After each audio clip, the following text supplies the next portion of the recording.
ทำไมถึงบอกว่าให้เราทำสมาธิเพราะว่ามันจะทำให้คลื่นสมองของเราช้าลงนะคะเมื่อการหายใจของเราช้าลงคลื่นสมองของเราจะช้าลงมันจะลดความยุ่งเหยิงในคลื่นสมองของเราได้นะคะ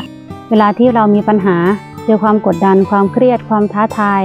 การวิ่งไล่ล่าหาเงินการใช้ชีวิตประจำวันในแต่ละวันมีผลทำให้คลื่นสมองของเรายุ่งเหยิงนะคะมันถึงสงบใจลงไม่ได้เลยเพราะว่าคลื่นสมองเราถูกกระตุ้นนะคะต่างๆมากมายจากผู้คนการจราจรปัญหาต่างๆนะคะตลอดทั้งวันเลยเรามีสิ่งเร้ามากมายยิ่งในปัจจุบันนี้ข่าวสารข้อมูลในโทรศัพท์ในโซเชียลเยอะมากค่ะยิ่งคุณเสพเข้าไปทางตามากเท่าไหร่หูก็ได้ยิน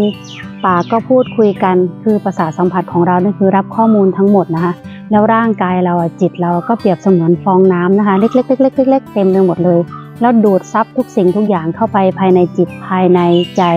ภายในร่างกายของเรานะคะจากทุกทางเลยนะเราเป็นฟองน้ำเล็กๆที่ดูดซับข้อมูลได้อย่างดีนะคะเป็นธรรมดาเลยเรารับข้อมูลมามากมายนะคะตลอดทั้งวัน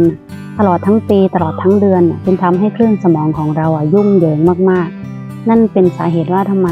เราถึงสงบใจไม่ได้สักทีนะคะแล้วทำไมถึงบอกว่าเราต้องมาอยู่กับตัวเองมาอยู่กับลมหายใจมาทำสมาธิเพราะว่านั่นเป็นวิธีหนึ่งที่จะทำให้คลื่นสมองของเราช้าลงเมื่อคลื่นสมองของเราช้าลงนะคะมันจะมีความสงบใจมากขึ้นมีความผ่อนคลายร่างกายของเราก็จะหลั่งสารแห่งความสุขออกมาค่ะ